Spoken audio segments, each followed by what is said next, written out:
विद्यार्थियों, आज हम लेने जा रहे हैं आपके रसायन शास्त्र की इकाई 6 धातु तत्वों के वियोजन के सामान्य सिद्धांत एवं प्रक्रम का अगला शीर्षक, जिसका नाम है धातु का शोधन। धातु का शोधन। विद्यार्थियों, धातु कर्म से जो धातु प्राप्त होती है, उस धातु में उपस्थित अशुद्धियों को पृथक करने, अलग करने की विधि धातु का शोधन कहलाती है। इसके लिए जो विधियां उपयोग की जाती हैं वो धातु में उपस्थित अशुद्धियों के स्वभाव पर निर्भर करती हैं। ठीक है, इनमें से कुछ विधियां जो सामान्यतः उपयोग होती हैं वो ये हैं। पहली विधि है आसवन विधि। इस विधि में अशुद्ध धातु को गर्म करके वाष्प में परिवर्तित किया जाता है। ये विधि ऐसी धातुओं के लिए उपयोग होती है जिनका वाष्पन ताप कम होता है और अशुद्धियों का वाष्पन ताप अधिक होता है। तो इसमें पहले अशुद्ध धातु को गर्म करके वाष्प अवस्था में बदल लेते हैं, फिर धातु की वाष्प को ठंडा करके उससे शुद्ध धातु को प्राप्त कर लिया जाता है। यह विधि पारा, जस्ता और आर्सेनिक जैसी धातुओं के लिए उपयोग होती है। अगली विधि है द्रवण विधि। जिन धातुओं के गलनांक कम होते हैं उन धातुओं के लिए गलन विधि का उपयोग करते हैं। इसमें एक ढलवाकार भट्टी का उपयोग होता है और अशुद्ध धातु को इस भट्टी के ऊपरी सिरे में रखकर गर्म करते हैं। धातु जिसका गलनांक अशुद्धियों से कम होता है वो पहले पिघलकर और बहकर नीचे आ जाती है। यह विधि टिन और जस्ता जैसी धातुओं के लिए उपयोग की जाती है। आक्सीकरण विधि। यदि धातु में आक्सीकृत होने योग्य अशुद्धि है तो उसके लिए आक्सीकरण विधि का उपयोग करते हैं। जैसे सोना, चांदी आदि के लिए यह विधि उपयोग की जाती है। इसमें अशुद्ध धातु को वायु के प्रवाह में तेजी से गर्म किया जाता है, जिससे उसमें उपस्थित अशुद्धियां आक्सीकृत होकर गैसीय ऑक्साइडों के रूप में बाहर निकल जाती हैं और धातु शुद्ध हो जाती है। अगली विधि है पोलिंग विधि। यह विधि कॉपर धातु के शोधन के लिए उपयोग होती है।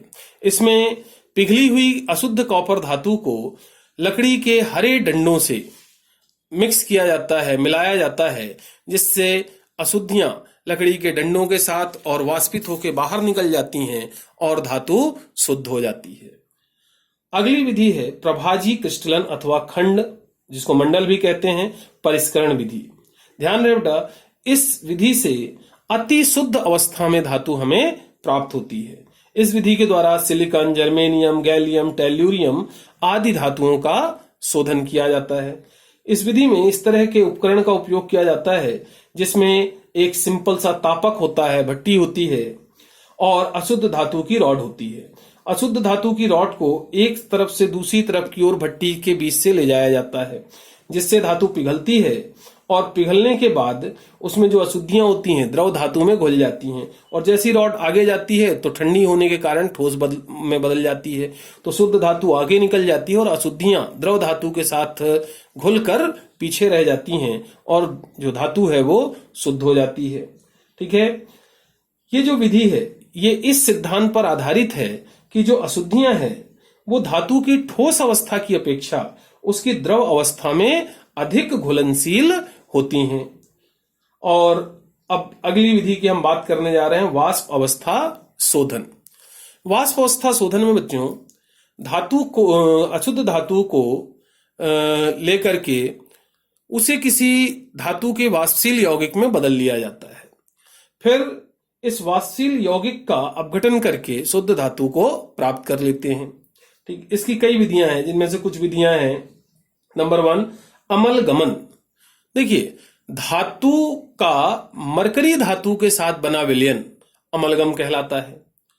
तो इस विधि में धातु जिसको शुद्ध करना है उसे मरकरी के साथ क्रिया करा के उसका अमलगम बनाते हैं और फिर उससे धातु को प्राप्त करते हैं। जैसे अशुद्ध धातु है उसको जब हम पारा मरकरी के साथ अपघित कराएंगे तो अमलगम बन जाएगा, अशुद्धियां बची रह जाएंगी। फिर अमलगम का जब हम आसवन करेंगे तो पारा जो है वो वाष्पित होकर निकल जाएगा और शुद्ध धातु बची रह जाएगी। इसमें दूसरी विधि है मांड विधि।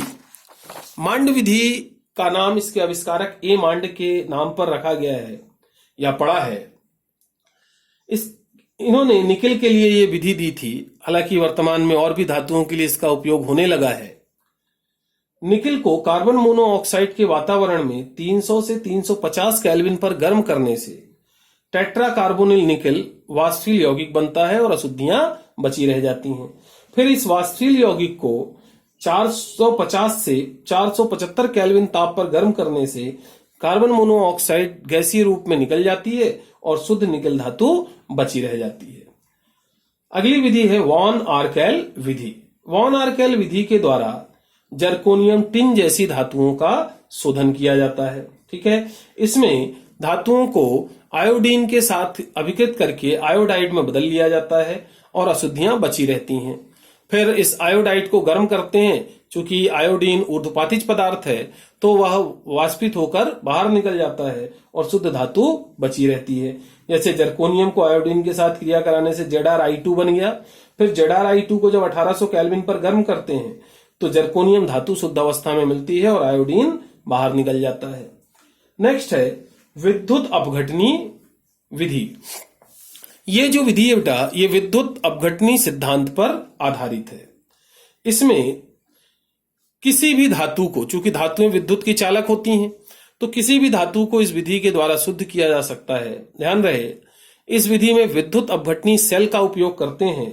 इस सेल को बनाने के लिए अशुद्ध धातु जो है जिसे हमें शुद्ध करना है उसे एनोड के रूप में उपयोग किया जाता है और पहले से शुद्ध धातु को कैथोड के रूप में उपयोग करते हैं। और जिस धातु को हमें शुद्ध करना है उसी धातु के लवण विलयन का उपयोग विद्युत अपघट्य के रूप में किया जाता है। जब कैथोड और एनोड के माध्यम से विद्युत धारा प्रवाहित की जाती है तो विद्युत अपघटन के परिणाम स्वरूप जो शुद्ध धातु है वो कैथोड पर प्राप्त हो जाती है। मूलतः इस विधि का उपयोग तांबा, सोना, चांदी, एल्यूमिनियम आदि धातुओं के शोधन के लिए किया जाता है। तो बच्चों, आज के लिए बस इतना ही।